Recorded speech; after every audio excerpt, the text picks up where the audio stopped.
Rémy Tell, il est fondateur de Marianne Conseil et chroniqueur. Bonjour, merci d'être avec nous sur RT France. Alors, pour quelles raisons certains s'opposent à ce texte ? Pour certaines des raisons qui ont été mentionnées dans votre sujet, il y en a d'autres. Je pense à deux en particulier.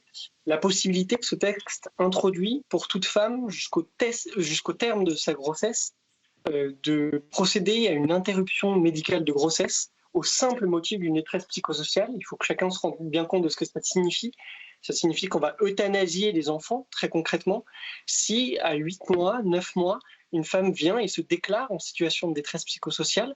Deuxième exemple, la création d'individus chimères, c'est-à-dire d'hybrides en fait, entre l'être humain et l'animal, dont la ministre Frédérique Vidal a été incapable de garantir que ces individus chimères ne seraient pas dotés d'une conscience humaine. Imaginez un petit peu le monde dans lequel on évolue. Je crois que c'est quelque chose d'effroyable, que cette loi, sans doute qu'on n'avait jamais eu de loi comportant de tels changements anthropologiques depuis le début de la Ve République, et il est temps que chacun se mobilise pour demander son retrait. Donc c'est bien le retrait total que vous demandez aujourd'hui ?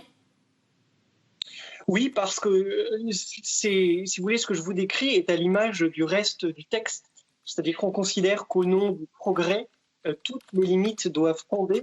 Et je m'étonne de cette attitude du gouvernement qui est pris entre une tension liberticide d'un côté, on l'a vu sur les questions liées à la crise sanitaire, et puis complètement libertaire de l'autre, où il s'agirait de repousser toutes les limites, de lever tous les tabous.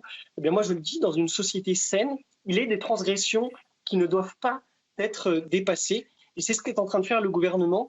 Il a organisé une véritable indifférence autour de ce projet de loi. Je pense qu'il faut que chacun comprenne ce qui se joue. Vous savez, les Français sont des gens de bon sens. Et s'ils savaient ce que contient le projet de loi bioéthique, la plupart d'entre eux, évidemment, ils seraient farouchement opposés. Mais le gouvernement a organisé l'indifférence. La crise sanitaire aussi sert d'une certaine façon de diversion. Et donc, il faut se ressaisir maintenant. Il faudrait des débats supplémentaires, notamment avec la société civile ? Bien sûr, quand on a un texte qui introduit de tels changements dans le droit français, qui va permettre aussi à des enfants d'être élevés sans père, quelque chose qu'on aura organisé, ou de pouvoir mettre fin à la vie de bébés, puisqu'il s'agit bien de bébés à 6, 7, 8 mois, ou de créer des embryons chimères, il aurait fallu un débat national sur ces questions. Mais bien sûr, le gouvernement sait que s'il y a un débat national, l'opinion publique s'exprimera très largement contre ces évolutions. C'est la raison pour laquelle il a voulu faire passer ce texte en catimini. Alors, une IMG jusqu'au 9e mois pour détresse psychosociale, c'est l'un des amendements de cette loi. J'imagine que ce ne sera pas la femme enceinte de s'auto-déclarer en détresse psychosociale. Je voudrais revenir avec vous sur la mobilisation, on l'a vu un peu partout en France contre cette loi bioéthique, mais c'est une mobilisation qui est quand même loin d'atteindre celle qu'on avait connue pour l'adoption du mariage homosexuel.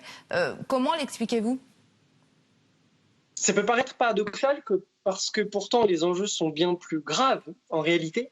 Je me permets quand même de dire qu'il y a eu un certain nombre de manifestations dans des villes de province. Je pense par exemple à Bordeaux, à Nantes, à Saint-Brieuc, à Toulouse, où j'étais hier aux côtés des manifestants. Je pense que la situation sanitaire éparpille, si vous voulez, un petit peu les cortèges, et puis peut-être dissuade aussi quelques manifestants de participer. Il n'empêche, la gravité du texte reste et demeure, quel que soit le nombre de personnes qui participent à ces marches, et je crois impose de pouvoir mobiliser notre courage. Si on ne le fait pas contre le projet de loi bioéthique, alors à ce moment-là, il faut d'arrêter toute forme de combat politique, parce que plus rien ne sera jamais capable de nous motiver suffisamment pour aller dire notre désaccord dans les rues de France. Rémy Tell, merci d'avoir répondu à nos questions. Je rappelle que vous êtes fondateur de Marianne Conseil et chroniqueur. Merci à vous.